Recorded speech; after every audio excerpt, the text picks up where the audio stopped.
Hello everyone, welcome to the MisterFrisco podcast where real talk meets real estate, local vibes and the people shaping Frisco's future. Here is what I have got for you today. First, we will go over the latest Frisco housing market numbers and I will break down what the trends really mean for you. Then we will move into today's quick buyers and sellers tip. Is smart home technology actually worth the investment, or is it mostly a marketing boost when you sell? After that, I am excited to welcome my guest is ahead with Texit Coin, a digital currency company, to share what they are building and why it matters. And finally, we will wrap up with what's happening in Frisco, featuring a fun local highlight, the PGA Frisco New Year's Early Eve event. Meet Mr. Frisco, a realtor selling residential real estate in Frisco and far North Dallas. As a former professional athlete, track and field, and strength and conditioning coach, Mr. Frisco immigrated to the USA 20 years ago with $50 in his pocket, a suitcase, and zero English to pursue the American dream and build a successful real estate business. Hardworking, persistent, customer service, and detail-oriented, Mr. Frisco strives to secure a smooth closing on his client's biggest investment, their home. He puts his experience and knowledge to serve his clients the best way possible. Building his business by referral allows him to maintain relationships with his clients and serve them even after the transaction is closed. This is Frisco Realty News with Mr. Frisco. So, all right, now let's jump into what everyone really wants to know. What's happening in the Frisco housing market right now? I'm going to start with the quick numbers for November, and then I will translate what they mean for you. So first, the headline, the median price for existing homes in Frisco came in at $600,000. That's down 9.8% compared to November last year, and it's also dipped 9.7% from October to November. So now let's look at the supply. We had 636 homes for sale on the market. That's up 13.8% year over year, but month to month, it actually decreased 12.1%. So compared with October. As for activity, 919 homes closed in November, which is down 8.5% from a year ago and down 25.1% from October. The median days on the market was 35 days, which is 6.1% higher than last year. But homes were selling 16 days faster than they were in October. So that's an interesting shift. And here is the forward-looking stat I always watch, pending sales. So November had 101 pending sales, which is down 26.3% year over year and down 38.4% compared to October. That drop in pending sales is one of the clearest signs that momentum has slowed. So finally, months of supply is at 4 months, which is typically considered sellers leaning, but it's also the range where things start to feel more balanced. So what does all mean for you? In one sentence, Frisco is cooling and strategy matters more than ever. Prices have softened and buyers are clearly more selective, especially with pending contracts down. And that usually signals fewer closing ahead because pending sales today become a sales tomorrow, but it's not a doom and gloom. The fact that homes sold faster than October tells me something important. The good listings are still moving. Homes that are priced higher and show well are getting traction. The ones that miss the mark tend to sit longer, and that's where you see reduction or concessions show up. At 4 months of inventory, we are not in a full buyer's market, but we are also not in that wild weekend multiple offers world either. It's a more balanced feeling market where the winners are the people who come and more prepared, whether they're buying or selling. So now, shifting from the market numbers to something buyers notice more in the core market, smart home tech. Is it worth it? Well, for more homeowners, yes, for convenience and peace of mind. A smart thermostat, video doorbell, smart lock, and leak sensors make daily life easier and can be a strong sales and marketing pitch when you list. But here is the key. In most cases, smart features don't meaningfully increase the market value. Think of them like fresh paint, great presentation and lifestyle benefits, but not usually a direct door-for-door value boost. Now it's time for my guest, Lisa Head with Texit Coin, a digital marketing company. Hi, Lisa. How are you? I'm doing great, Victor. How are you? Good to have you today. Thank you. I'm excited. Yeah, me too. It is. We have been knowing each other for a very long time, and you are just pretty much entrepreneurial type of person. So, so now it's your new business. You started Texit Coin. And that's Right. why you're here, to explain to people in the audience what Texit Coin is. Because Texit, it means that there is something related to Texas, and coin, it means that something linked with a currency. But can you tell more about it? Sure, happy to. Yeah, I've been around the cryptocurrency area for around 2.5 years. And when this project was brought to me back in the summer, this past summer of 2025, we were very excited about what we saw based on past experience we've had with something like cryptocurrency, with crowdfunding and some very unique first mover advantages. And so with Texit Coin, it's headquartered in McKinney. And basically, Texit Coin is kind of exit the old way of doing finances and to be able to embrace the new way of honest money with crypto, making it available to everyone. So we feel that Texit Coin is the future of honest money in Texas and beyond. Okay, well, Texas has a cryptocurrency. That's exciting. Right? Right there in McKinney. Wow. Yes. Okay. Yes, an American-based cryptocurrency, but proudly Texas born and raised. Wow. Well, okay. I don't think many people know about that, but I have heard that they see your advertising on the airports. You kind of all around now. Yes, we do have a major branding campaign, which is going to come in handy in 2026 for brand recognition with some things we have planned. But we are in every terminal, at every gate at DFW and many other major airports across the nation. We've got billboards, we've got wrapped cars, we've got a hot air balloon that flies over McKinney sometimes. And so a lot of branding is going on right now. That's great. Oh, I like branding. It's a good thing. Yes. So since there's many type of cryptos, okay, so what differentiate Texit Coin by the other cryptocurrencies? I mean, why people, let's say Texans, would go and invest in this besides it's Texan, all right? Right. So there's a lot of different cryptos, like you said. You know, the big one, of course, everybody knows Bitcoin. Bitcoin is actually, you know, it's the GOAT. It's the one that's been around and everybody understands and knows. It's also very expensive. It's gotten institutionalized, meaning banks and some of the big institutions have adopted it. So it's very expensive. It's slow on the blockchain.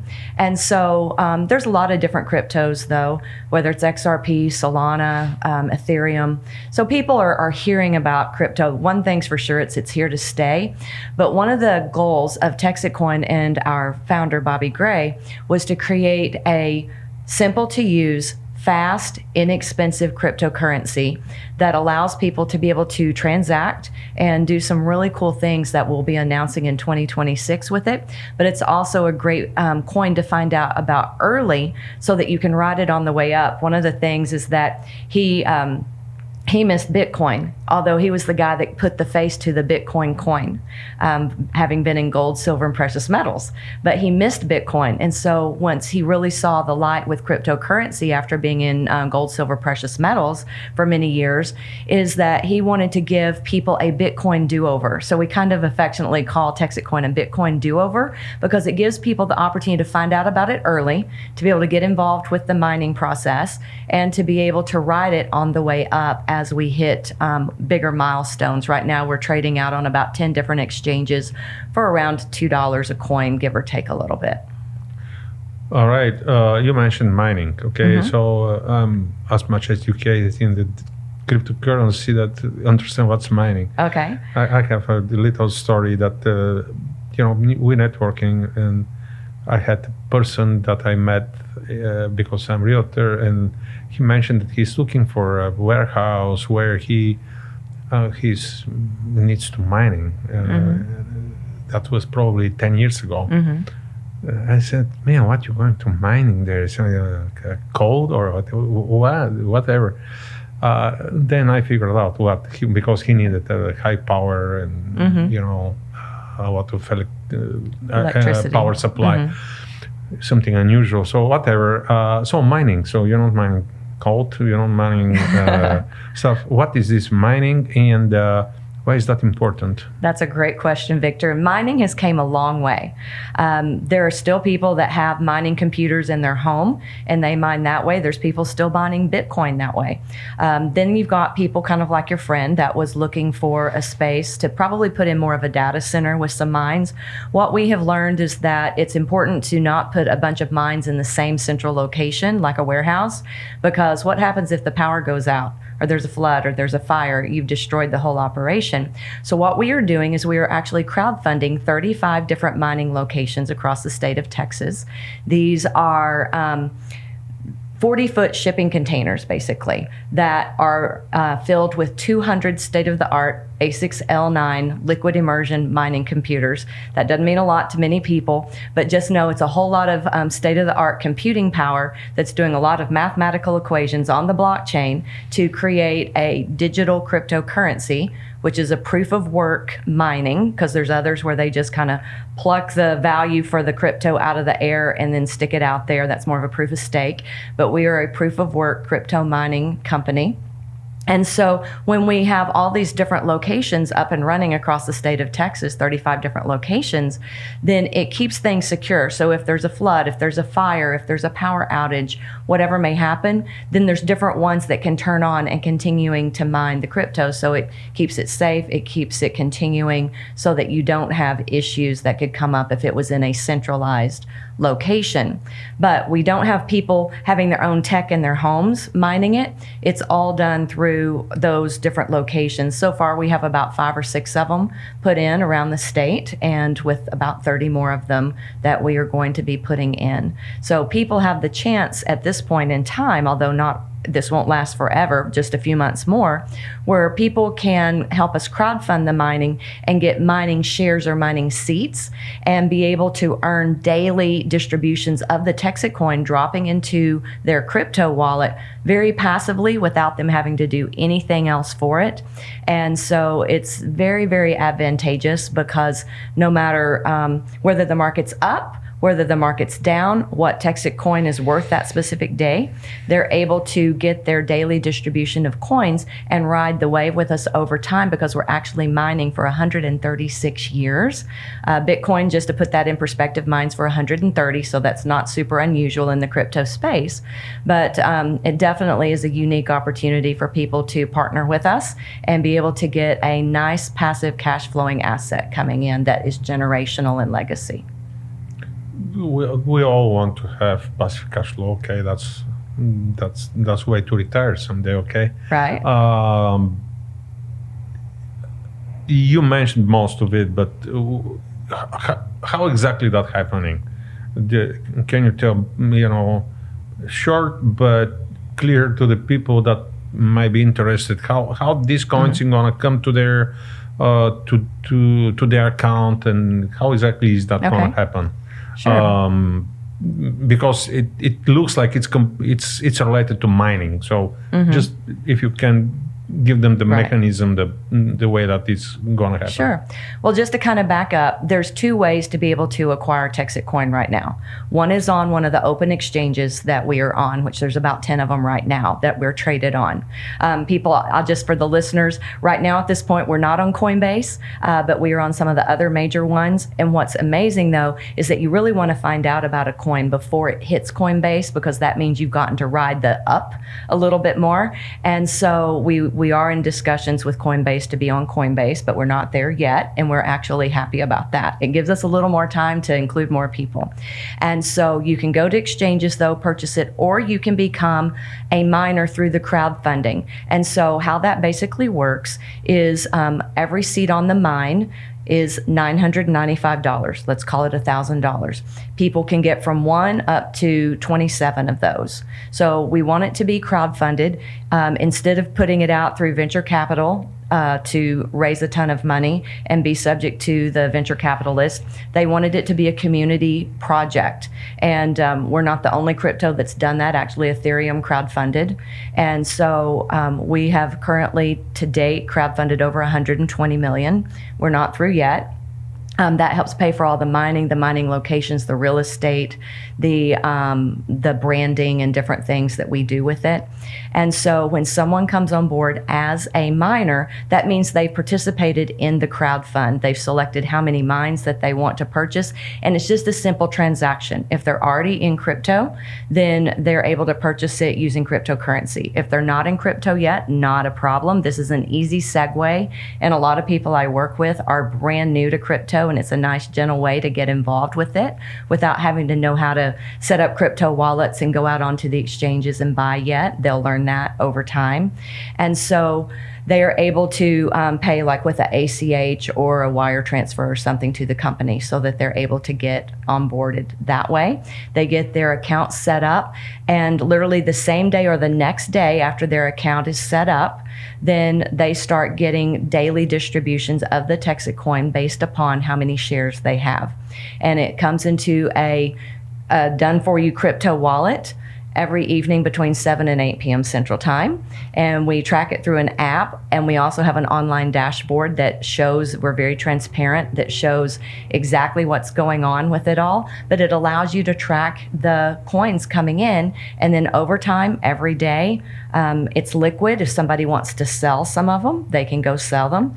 The great thing is, even if they sell them the next day, there's more coins dropped back in.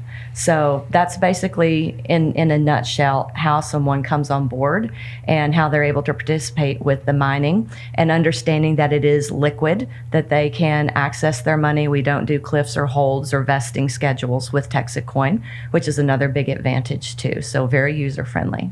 All right. It looks like people can buy a mine, okay, to mine their own money. Okay. All right. I know that you do different seminars, educational seminars. When is going to be the next one? It will be after the first of the year. We will be putting some information out, but I'm always available for any type of phone call, for Zooms, for consultations to help people understand more about what we're doing with Texit coin, to answer questions. We are very happy to do that with full transparency so that people can understand more about it. What we do ask is that people do reach out to us, to myself, for example, to get the correct information versus Googling stuff. So we're happy to help people. Okay. How people can reach out to get information about the Texit coin, and for the next seminars that you have scheduled. Well, people are certainly welcome to reach out to me directly by phone or by email. And if you'd like me to go ahead and share that with you, I can. Yeah, go ahead. Okay. That's why you're here. So the best way to reach me is through my cell phone. You're welcome to text me or call me, 214-914-5087. Or you can email at lisa@bigvisiongroup.com. bigvisiongroup.com. So Lisa at bigvisiongroup.com. If you want to visit the website, it's minetxc.com. So that's MINETXC, as in Texas cryptocurrency. So minetxc.com. But to get you enrolled as a miner, please do reach out directly to me because it is crowdfunded and you need a referral into the crowd fund, which I would serve as that. So that's how you do it. Thank you. All right. Well, it's easy then. Okay. Yes. They just have to contact you and they're going to become miners. Yes. All right. Absolutely. Well, thank you, Lisa. Thank Good to you. have you, and I will see you soon. Very good, Very Victor. soon. Thank you so Okay. much. It's been my privilege. Absolutely. Thank you. Thank you.